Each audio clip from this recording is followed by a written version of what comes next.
Hello, my name is Professor John Benjamin, and this is West Virginia Wesleyan College, and I'm going to introduce you today to the DSLR camera that can be used for either digital photography or videography. All right, so let's begin by, first I'm just going to walk you around the outside, or you might say the industrial design of the camera. So I'm working with a Canon, this is a T3i DSLR camera. And that stands for Digital Single Lens Reflex Camera. It's the same way a traditional SLR camera works, it's digital.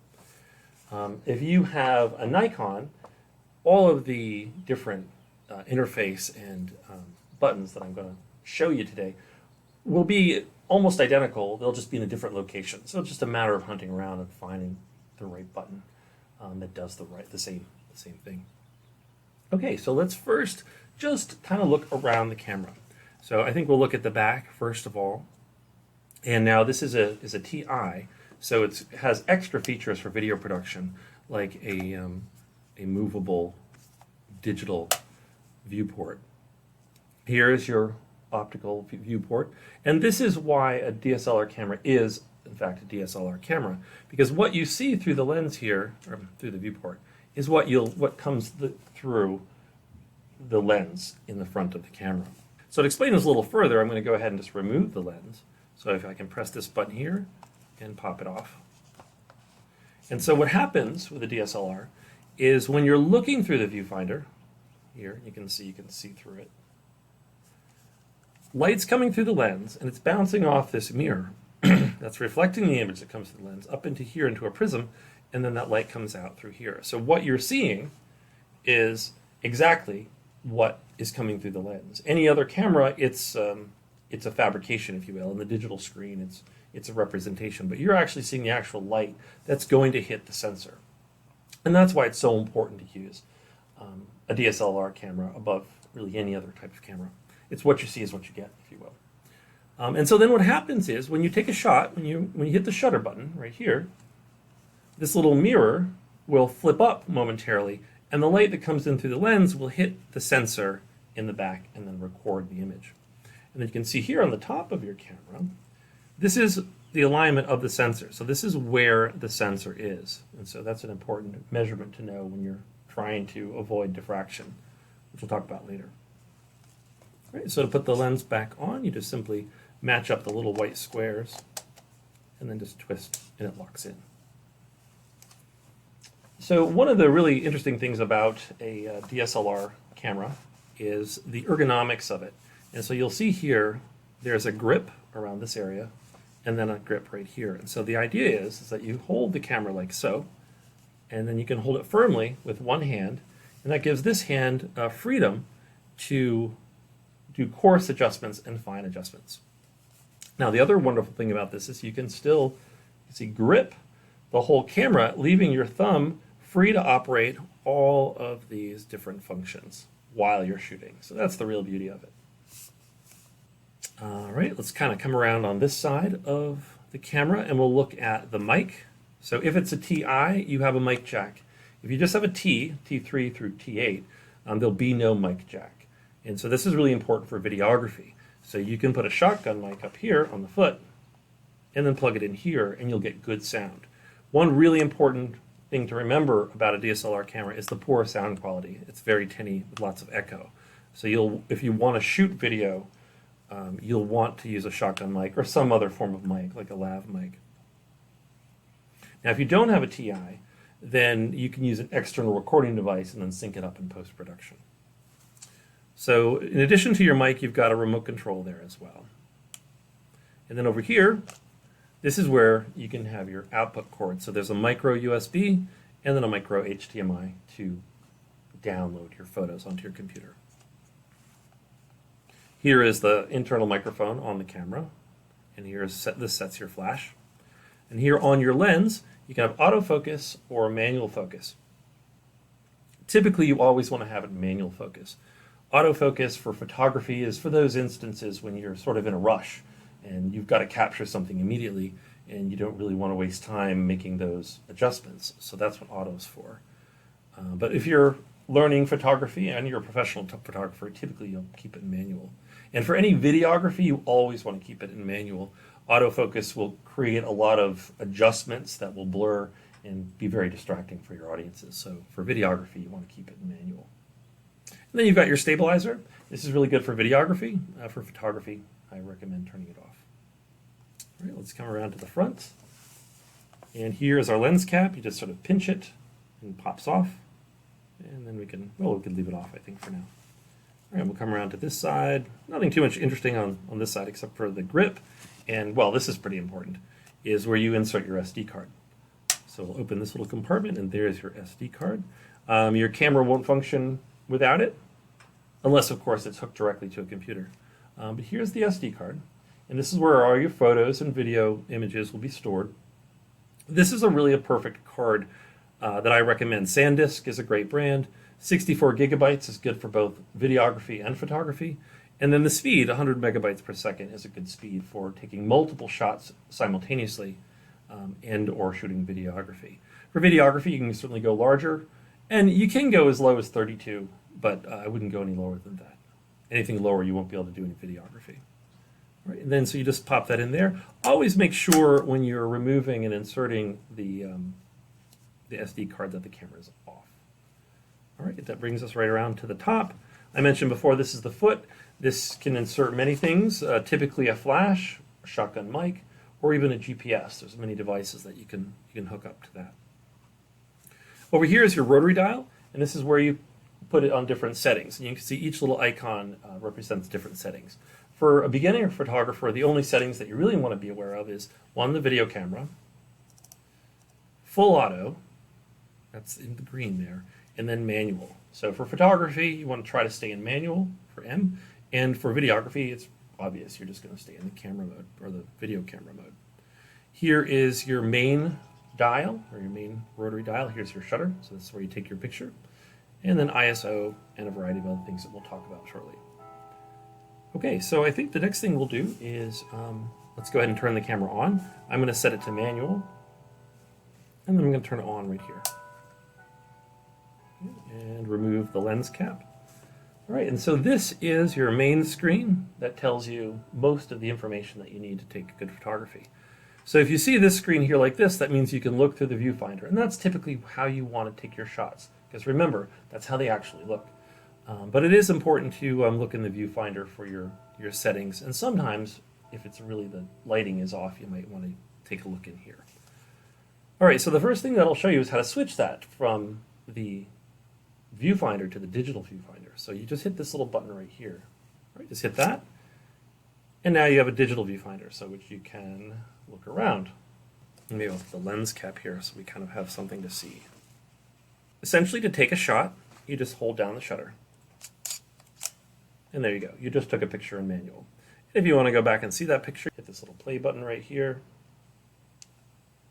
And there's your photo. And you can go back and forth through different photos.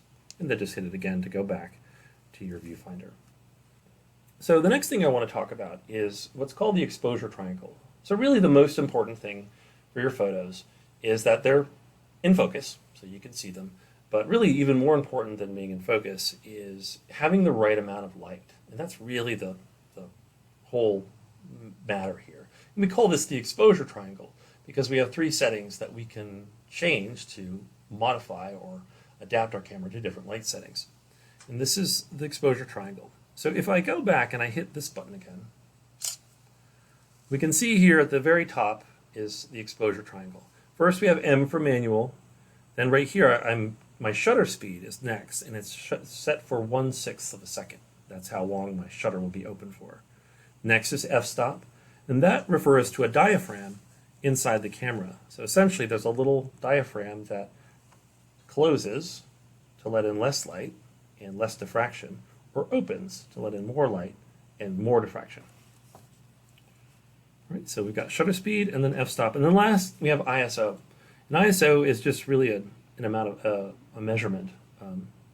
It is simply, it's not a real sense of letting more light in. So for instance, the shutter speed, if the shutter's open longer, more light is going to hit the sensor. If it's open short, like 1/4,000th of a second, it's going to be really crisp photo, but not much light's going to hit the sensor. So you're letting less light in with a faster shutter speed, more light in with a slower shutter speed.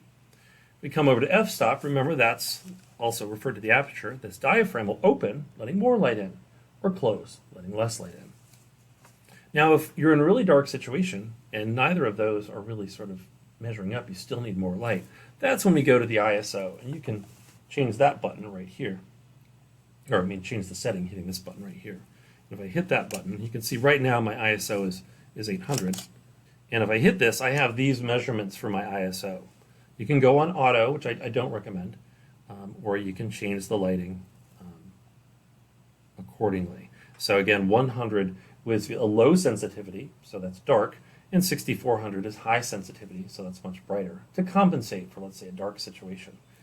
Now, ISO, again, is not actual light. All it is sort of increasing the sensitivity of the sensor. But what happens is, because it's not real light, your photos are going to get much more grainy, and so the quality is going to be reduced at higher ISOs. All right, so let's take a look at this in action. All right, so now I'm going to go ahead now and switch to the digital viewfinder so we can see what we're looking at through this. All right, I'm going to hit that button there. All right, now we're looking at the little lens cap there. Now here is your coarse adjustment, or you can refer to it as zoom. You can see the lens goes in and out. And then here's your fine adjustment to get things in nice detail. So let's try to do that here. I can zoom into the lens cap, and then I can focus in with my fine tune, and I can zoom out. And then I can fine focus. All right, so let's talk a little bit about lighting and how you change the lighting, how you can change your lighting settings while shooting. All right, so essentially your most common feature, most common button is going to be this main rotary dial here, right after your shutter button right here. All right, so go ahead and let's rotate that dial now to the left.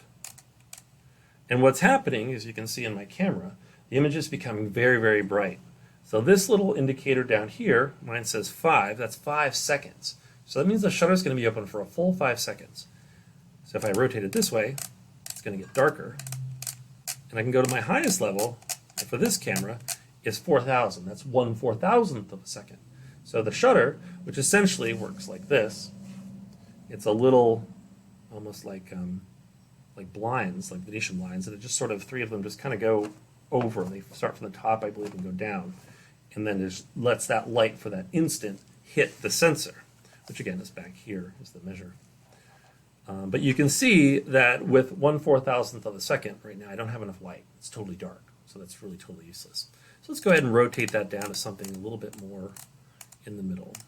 Okay, we'll say 1/30th of a second. Now it still looks a little dark. Now before we talk about f-stop and ISO, let's talk about this exposure meter right here. Now if I hit this again, we can see that exposure meter a little bit larger. And if you look in your viewfinder, you'll see one in there as well. So here's my exposure meter, and if I press down just halfway on my shutter button, you'll see I get a little meter line there, and then I can rotate and change the settings of my shutter speed, and the line will move up or down. So it moves up for higher exposure or overexposed, see up there by 3, that would be very bad. And then it moves down for underexposed, -3. What I want to try to do is keep it essentially right in the middle. That's where you're going to get the best exposure. Because if you have it up to 2 or 3, that's overexposed. You've lost information. So you can see in here that everything's sort of bleached out, and you've lost information. That information isn't being picked up by the sensor, so you can't fix it in post-production. Same goes for images that are too dark. You can't lighten those up in post-production because it's just going to look blurry. The information isn't there. It's all dark. And so post isn't going to help you. So you really want to always make sure you're somewhere right in the middle. Okay, so that's the shutter speed. Now remember, a faster shutter speed means a more crisp image. So if, let's say, of a car that's moving or someone that's jumping in the air, if you want them to look frozen there, almost like they're floating, you need a higher shutter speed, really fast. Now if you have a slow shutter speed, any joggling of your camera at all is going to blur the image. Now you might want a low shutter speed. Let's say, for instance, if you wanted to take a shot at night and you wanted the taillights of the car to streak, well, then you could open your shutter for a longer time. That's something that you could do. All right, next let's talk about the f-stop. All right, so that's the next number here. So to control that very quickly, we hit the AV button and then to control the rotary dial. So I'm going to press in this AV button right here. I'm going to rotary dial, or set my dial to the left. And now you can see in the same direction, well, actually it's opposite, pardon me. I'm getting overexposure, right? And then I'm going to rotate this way. The number gets larger, and it's going to be underexposed. All right, and so what is the point of the aperture? You'd think, oh, well, I'd want it to always let in the most light. Well, not quite. What happens is when the aperture is wide open, the light comes in as a cone, and the convergence of that cone might be somewhere up here. We want it to be back here on the sensor, and then that's what will be in focus. That'll be clear. If it doesn't hit the sensor, that cone of light, we'll get what's called diffraction. It'll split, and things will become blurry. Now, this is a great thing if you want the foreground or the background to be blurry, so you can focus on a particular object. So let's say, for instance, we'll try my water bottle here. Let's see if now I'm going to zoom in on my water bottle. I'm going to focus in on the top of it. You can see that. There we go. And now notice the diffraction. So my water bottle is crystal clear, but my coat hanging on the hanger there with the door handle, those are blurry. Now I can focus in on the door handle if I want, and now my bottle's blurry. So this is a really great way to compose a shot, because you might want to focus in on the doorknob. That might be your focal point, or the topic of your narrative, if you will. Or maybe it's the bottle. So that's very important, because you have a background now, but you're telling the audience or the viewer to look at the foreground. And that's why we would want to set our f-stop to a low number, which opens the diaphragm, which causes diffraction, which lets in more light. But let's say I wanted the doorknob and the bottle to both be in focus at the same time.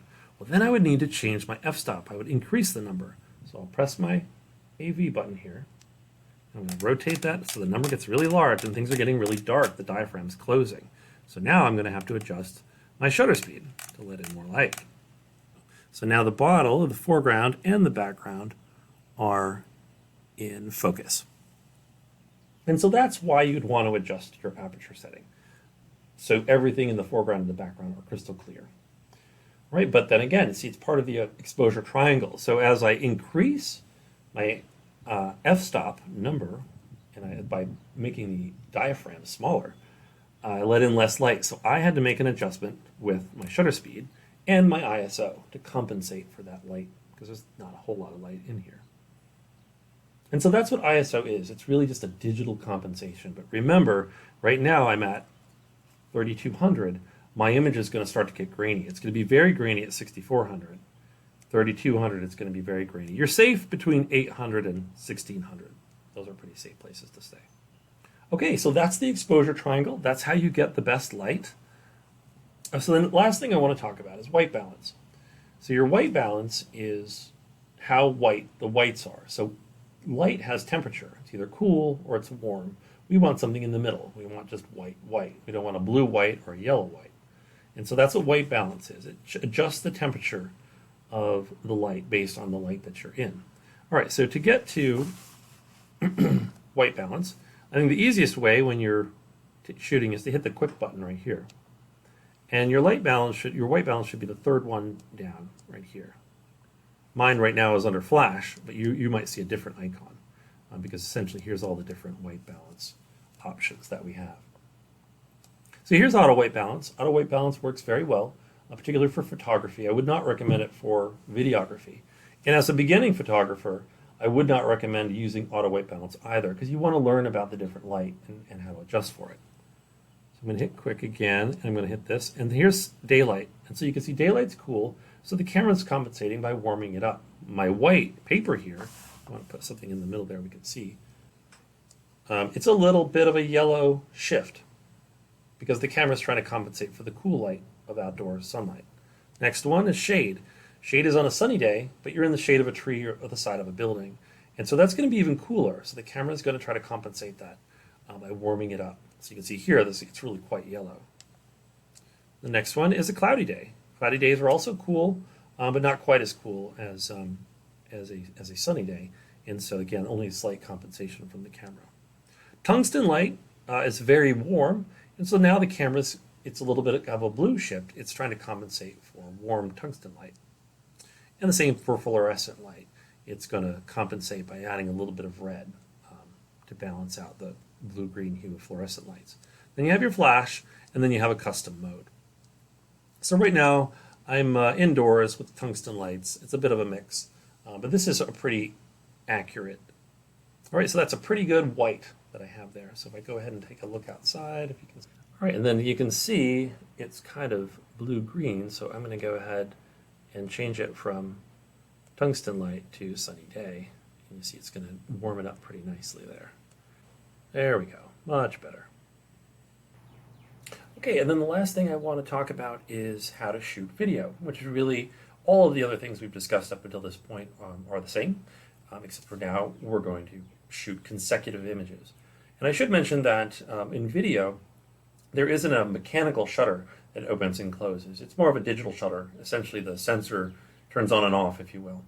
And but essentially, shutter speed is the same. So if you want a really crisp image, you want to have a fast shutter speed.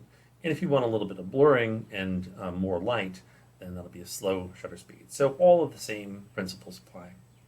All right, so but if you want to shoot video as opposed to single shots, we're going to go ahead and just change the dial to the video camera. There we are. Focus. All right, so we're in video. Okay, and now in video you cannot see through the manual viewfinder here. You can only see through the digital viewfinder. And let's go ahead. And then the only thing you need to really be aware of is that this button right here has changed its function. It's no longer switches between the viewfinders. It's the record button. So let's go ahead and just press it. And now we're recording. You can see the little red dot there. And then there's a red flashing dot down here. So I can turn around and record some footage. And this is the really great part too. So for instance, you're able to see like a lot of shots, and then where your eyes can change. So like for instance too, I could turn this around and I could see myself. Oops. Right, and there you have it. So we're still recording,